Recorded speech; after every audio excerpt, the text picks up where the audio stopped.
What's your biggest takeaway from the event? I wrote down so many notes, guys. Like, I'm just so excited to work. We were all asked to stand up and hold our hand on our heart, tap our heart, and also say the word permission. And I felt weird. Like, what permission for what? Could be permission for demonic spirits to enter. I had all the chills. Like, my breath was taken. Was it some weird cult ritual? Welcome to Life Unlocked with Jet, where we talk about how you can become a high-ticket freelancer, live the laptop lifestyle, all things digital marketing, and of course also all the failures and lessons that I've learned in my journey becoming a self-made millionaire. I hope you enjoy and follow our podcast. We're just gonna have some coffee. Well, just having chocolate milk. Chocolate milk? Iced chocolate milk Because I with don't whipped like cream. I don't like coffee. This is your first time in the US. Yep, first time. Yeah, how was it? How do you feel?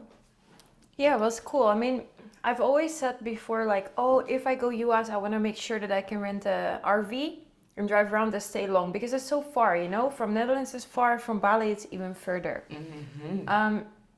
So I never expected that I would just go for like a short trip, but because of the Funnel Hacking Life event, I was like, okay, yeah, Yeah, let's do that. have to do it. But I will definitely come back, and I still have that plan as well to rent an RV, drive around the coast. That sounds fun. And really see more places. But for just the first time US, yeah, it was pretty cool. Does it support your entrepreneurial spirit? Do you think so? Like the US as a country? Yeah, like especially being at like this event. Do you feel like you could have like that mindset and really succeed here?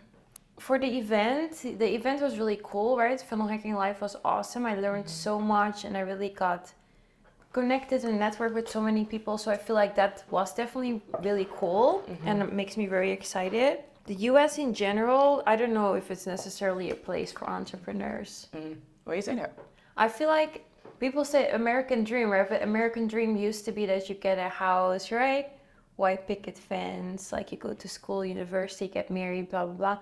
But now with all the things going on in the US, for me, I would, for example, never want to live here with all the gun violence and all the, just all the problems here.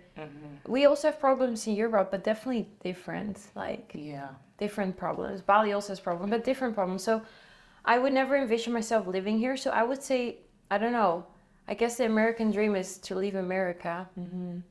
Actually, I was gonna ask you if you think you would move to America, so I guess that kind of answers that. No, for safety and stuff, and like just politics and the whole government, nah. I mean, I live in Jamaica, and it's like, if you look at the map, we're like right under US's nose. So there's a saying in Jamaica, them say it's basically if the US sneeze, Jamaica catch cold. So like the cold and flu. So like basically anything that happens in America affects Jamaica. But I still have absolutely no desire to move here. I'll come here every year. I'll visit. I'll get what I need to get. But as long as like the thought of never going home actually scares me. Like I don't think I could like actually live in the US. But yeah, I'm glad you enjoyed your little time here. Yeah, it was cool. I hope you can come back like real soon for that RV dream because that sounds pretty cool too. Yeah, that would be awesome. With laptop, Wi-Fi, just work and drive around. Yeah. I mean, LA, I felt in LA more like, oh, we're really in the US. Because here in Orlando, we only saw this highway. Yeah. We just went from this conference hotel to shopping mall to city walk, but we didn't actually go downtown. So yeah. I didn't really see. I said to Sydney, like, where do people live in Orlando? Like, because we've just seen the highway. So I was like, just curious, like, how do they live? So maybe next time when we have more time, I would visit the city, or I don't know if there's much to do here. But LA, I felt definitely more like, oh, I'm really in the US. This is because we've spent 4 or 5 days in this hotel. It doesn't really feel like, oh, I'm in the US. Yeah. So yeah, you spend the bulk, the majority, 90% of your time in Florida inside this hotel for the event. So like, let me ask you a recap on the event. Like, what did you take from it? Like, what's your biggest takeaway from the event? I wrote down so many notes, guys. Like, I also brought the workbook, the linchpin workbook, with me in my bag because I'm gonna work it out like during my flight, right? Because I learned so much. Like, the biggest thing is that we don't have not much continuity. We don't have not much recurring revenue now. Like, it's all new cash, which is quite, like, it's quite an accomplishment. But at the same time, I was like, yeah, definitely we could go from 200 to 500K if we implement recurring revenue and more continuity. And I was really inspired. You know, I've had this idea to build a software for years. It's always in my booklet. And I'm like, what, like, now is really the time that I should do it and go for it, you know? And then there were some cool things about challenges, webinars, dramatic demonstration. So I think what I want to do is I want to combine those best elements that match our brand and, you know, what we do. And I want to come up with some really cool dramatic demonstration or webinar or challenge in December before the new year. And yeah, just build continuity. And just overall, I took so many things away that, like, I'm just so excited to work, right? I told you, Sidonie, I'm like, I just want to be in my office in Bali with my screens and my everything and just completely destroy it. And I said, probably our team will cry because I will be like, we're going to do this, that, this, you do this, that, right? But it's a good thing, you know? So it means that I learned a lot for sure. Yeah. So do you think you're coming back to another funnel hacking? Another funnel hacking. The experience of being here stuff is cool. But yeah, the US is just so far, you know? Yeah. The next live one is going to be much closer to LA. Okay, yeah, Las Vegas, right? So you still have like 20 odd hours of flying. And it's in 18 months, so it's a bit... There will be first an online one, and then the next one is going to be in person. So yeah, I still have some time, so maybe... But I'm going to put this out there, right? I didn't join the Inner Circle, which is Russell's like elite coaching program. When I heard how much it was, I actually told you, I said, I will pay right now. You know? I was like, I want to do it. But then when I spoke to some people about it that are in the Inner Circle, you know, they told me, Jed, it's a lot of live events. Like, you have to be in person, you have to come so many times. And it's really about that. That's the value, you know, that you're live in person, you're connecting, you're discussing stuff.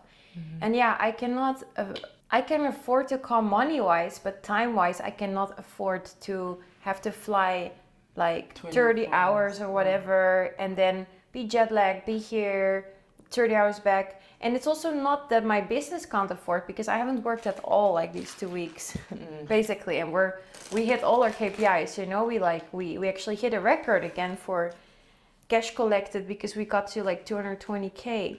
So my business is doing well, I have the money, but it's more like, I want to work, you know, like I want to work. And I feel like if I have to come to the US 4 or 5 times, like, it's just going to be so, it's going to kill me. I'm going to be so annoyed. I'm going to be like, I just want a monk mode. That's my favorite mode. Monk mode? Monk mode. What's that? You just work. You don't go out, you don't party, you don't see friends, you just work. Oh, interesting. Monk mode. Monk mode, yeah. Normally I do it for like 2 months in a row or something. Whoa. Yeah, okay. Just work. But serious commitment. Love that. I love that. So for me, it's torture if I cannot work. So yeah, that's why I decided anyways not to join Inner Circle. If they would do it more online, maybe I would have joined. But yeah, because it's so much in person, it doesn't make sense. But where I was going with that, I said I'm going to claim it that I am going to be a speaker at Funnel Hacking Live. Okay. Yeah. So hopefully the next time I attend is going to be as a speaker. Because as you guys know, with this YouTube podcast, I'm doing TEDx classes. Like, I'm really going now into more public speaking. So I feel like I want to set that as a goal. And I want to organize an event like this. Yeah, I was going to ask, do you ever see yourself like doing the funnel hacking thing, like 100%. having your own stage? 100%. Like, when I saw this, I was like, fuck, this is what I'm gonna do as well. Yeah, because I know you like public speaking, so yeah, it feels like a natural transition for you. We hosted the event in Netherlands, right, with 45 people. Yeah, It was much smaller, but It was so fun. It was so cool. You know, all the goodie bags, like all the whole workshops, like everything we created. I really enjoyed it, and the people were super happy. So I definitely can see us going there, you know, going to like a massive event like that. So I see that as a goal too. Yeah. What's the most interesting connection you think you've made at this Connection. event? Yeah, Yeah. So because that's the most important part, you know. All the events, all the speakers, they're great, but like the network. connections. Yeah. Right? Yeah, I feel like we had a nice little group. You know, we hung out a lot with the videographer that I hired and their friends. And that was Lefty. really fun. Lefty was cool, yeah. Yeah, that was like fun. But then, like, I guess valuable networking connections. I definitely met a few people that are in a similar space as myself, but they are dominating the Indian market. So we're gonna do some joint venture, some collaboration. Cool. So I met actually 4 or 5 people that want to promote our program and become like affiliates and like, you know, joint ventures. Nice. So that was really cool. Then I also met a really cool couple. They coaches in mostly Arabic language, so really that market. And yeah, we really connected, and I think we're going to be on each other's podcast. And they were like, if you come to Dubai, you know, then we're going to take care of you. And I learned some cool stuff from them, and I also gave them some of my insights on how we do marketing and stuff. So yeah, some high level connections with people doing like 10 million plus a year. So that was That's the next level for us. So. yeah, definitely. Yeah, Well, I mean, that's one thing I told you, Simi. Like Russell showed us basically the calculation and the path of how you can get to 100 million a year. And as he broke that down, I was like, oh my God, that's what we're gonna do. Easy. That's what we're gonna do. I can see it, you know, like I have so much clarity now and vision of these are the next steps. That like I said, I wish I was just home now and work. Workaholic. Yeah, I wish, because I have so many ideas, you know, and I think, oh my God, it's gonna be so good. But that was the other thing we discussed, right? For someone like me who has a business, this was super cool because I am already doing so many things from, for example, Russell's model, the linchpin, right? I'm already doing so many things. So now I just got some tweaks that we can implement. And then a few things are new, but most of it we're already doing. True. So for me, it's not that overwhelming. Like I really had like, boom, yeah, clear plan. You know, like I know exactly what we're gonna do. Whereas I feel like if you're new in this space, you probably think, what the fuck is all this information? Like, you know, like because you have nothing, fatigue. and then you're gonna try to set up everything, and then you lose focus, and then everything is gonna fail. You know, no offense, but this is the truth, guys. Like, yeah, like we got a lot of information. Yeah. There is like this thick. I have it here; it's sticking out. Yeah, like all of it is like. So this is a textbook. Like and a this is workbook. Like all of this is just like information. And things to work out. You yeah, know? and we got like 5 reading books and like so many tips and so many little notes that were not also a part of this book. And it's like if you as a newbie were to like take all of it and try to implement all of it, first of all, some of the things are like you have to understand, like you can't start with all of the tips. Like some of the tips you're gonna have to actually have something working, and then you can add to that. So as a newbie, if you try to do everything you heard at this conference, you're gonna burn out pretty quickly. That's why some people here told me as well, they call it like, this event will give you a hangover. So like during the event, you feel hyped. Then a few days after, you start to look into what you learn. Then a lot of people will crash and feel very sad and depressed because now you don't know where to start, what to do. Or you might work yourself to the ground trying to start everything he taught and not prioritize, right? And then everything is going to fail, because if you divide your attention into 10 different things, none of them are going to be great, you know? Like focus is so important. So even we said, I'm just going to implement one new thing a month, right? Because let's say I implement a new thing from the linchpin that we've never done before. And we realize, oh, our revenue dropped. Okay, then we can see it was because of this new thing. If I implement 12 things at the same time now, revenue drops. I don't know which one of the 12 caused it, right? So then I can't reverse it, I can't fix it. So Okay, it's right. important just to, I would say, focus and prioritize and just implement one thing at a time. Test it. Does it work? Good. Keep doing it. Does it not work? Tweak it or stop doing it, you know? See what works for your business. Yeah, exactly. But as a newbie, it is hard to implement all of this stuff. One thing I am going to do, because we met Erica, right? Or one of our students during the event. And she was also like, whoa, so much information, so cool. So what I'm going to do, I'm going to break down everything I learned during Funnel Hacking Live for our Laptop Lifestyle Master Program students. And I'm going to tell them how it plays or how they use the linchpin and that model for freelancers, right? What they need to focus on, what they need to prioritize, and also what they should leave for next phases, you know? So that then you have more an action plan, like this is how I can actually use this and actually keep myself accountable to do it. And not just like I said, just start creating newsletter, this, that, demonstration, blah, blah. Like it's like, you know, it's like, sorry, but it's not going to work. Most likely it's not going to work. So yeah, I'm going to help my students as well to get a recap from the event and everything I learned, but also really be clear on what I think they should do and what I think they should put on the back burner and start with later at a later stage. Yeah. So is it safe to say that your end goal or your big picture has changed since this event, or like you have a new goal in mind? No, it's still the same goal, right? I really want to focus on becoming the laptop lifestyle kind of online university, you know, that helps so many people escape the matrix, the rat race in a way with digital skills. It's still my goal. But yeah, I feel like now I just have a better model of how to support that vision. Also, the software I'm going to develop, it's not just for me to make money, guys. It's actually going to be so good for all freelancers around the world in our program and in general, you know. It's going to save you so much money in the long run. So yeah, I feel like that. And because they did some stuff with charities, I was also like, I told you, I want to also connect that with our revenue and our profit. Like, how can we give back to charity? Which charity? What do I stand for? What is important to us? So no, it didn't change. It's still the same, but now I just see the next steps, you know, of what we should do. So yeah. Do you think that this event somehow was like a cover for like some cult or something? I don't know.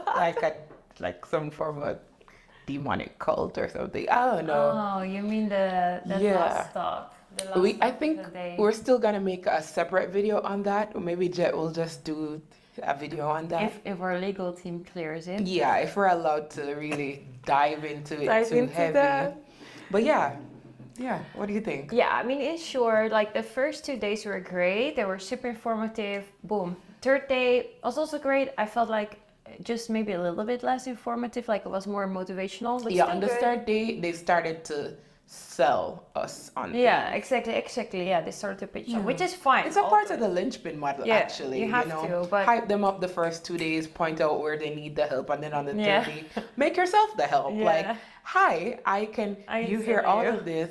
Let me sell you my program. Yeah, which is fine. And then the fourth day was some speakers, and then we had Andy Grammer perform, right? Which is super cool, by the way. I love him. He's so good. Adding you to my playlist, actually, Andy, if you ever see this. Oh my God, he's so good. So yeah, there was a person who was doing a talk with his family.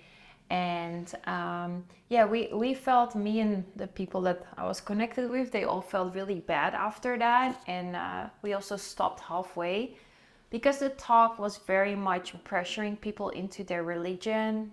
And their patriotism and the patriarchy, like American flag, but also God this, God that, blah blah blah, which is fine. But you know, some people might be spiritual or other religions, and I feel like that didn't really belong at an entrepreneurship event. Yeah. Then the next thing was that we were all asked to stand up and hold our hand on our heart, which was okay, fine. All the women had to stand up, tap our heart, and also say the word permission.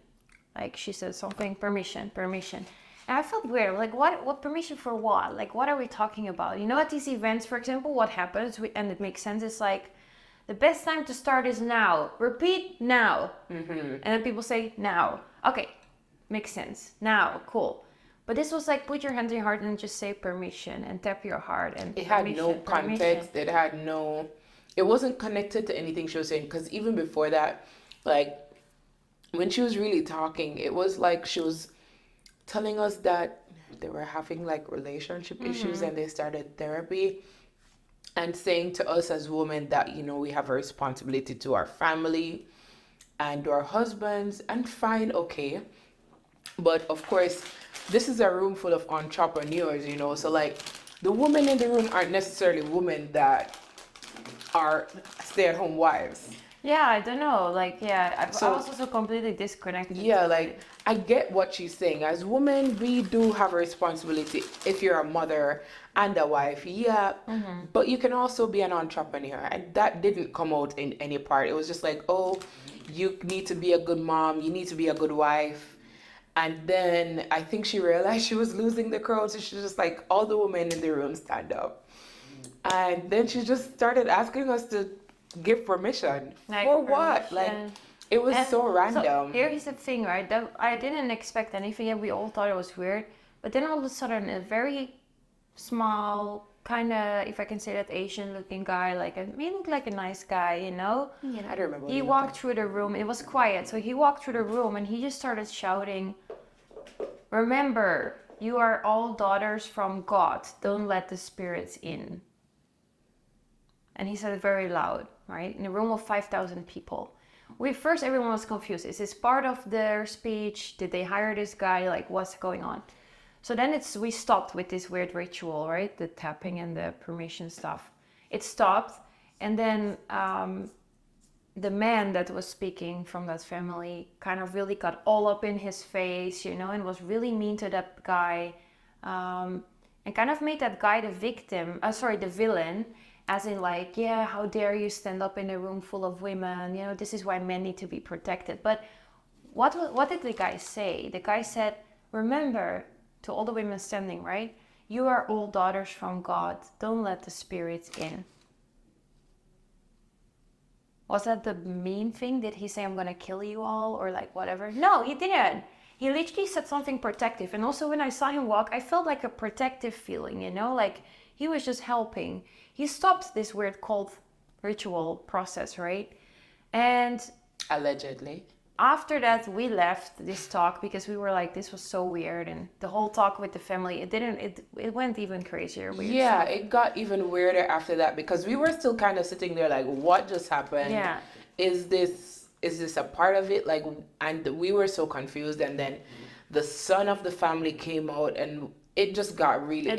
Things more went left. I couldn't see how any of it related to anything. Or what they were selling, or like what. Yeah, I couldn't. So we were just like, you know what? Let's go. So. But then, when we were outside and we were chatting about it with us, and we heard other people speak about it too, we were like, wait a minute.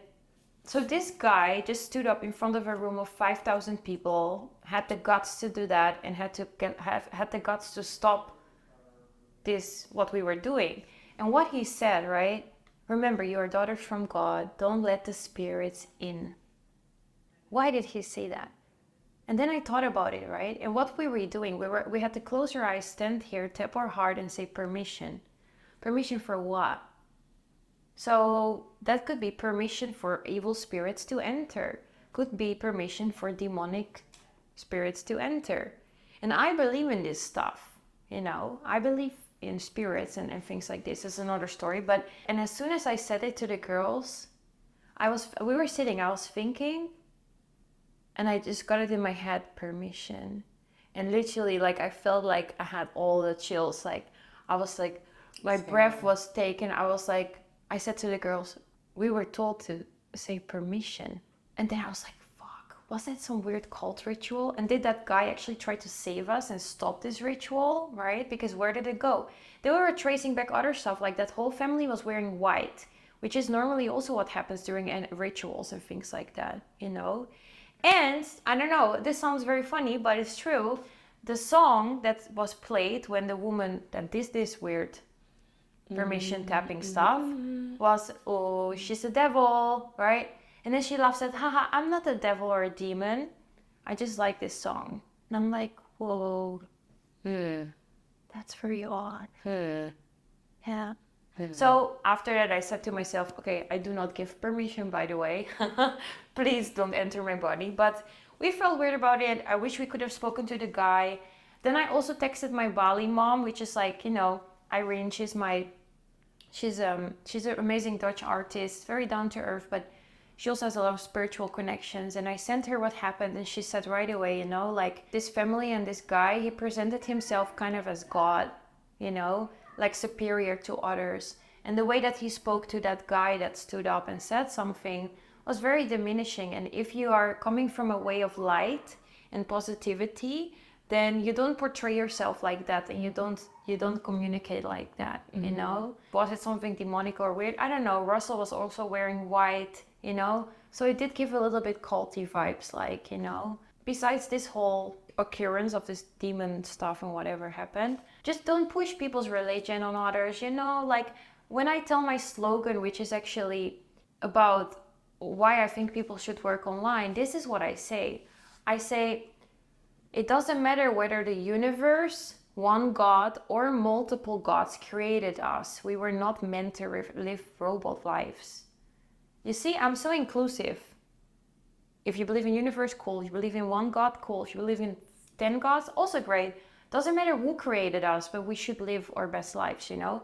And I feel like maybe before Funnel Hacking Live, the talks of the speakers should have been checked. It should have been cleared, you know? And like I said, we were not the only ones that felt like this. There were so many people kind of talking about it. We even went to the event organizers and we said, hey, we want to tell you how we feel, because I feel like you're gonna get some backlash from this, you know? You're gonna get some people talking about this.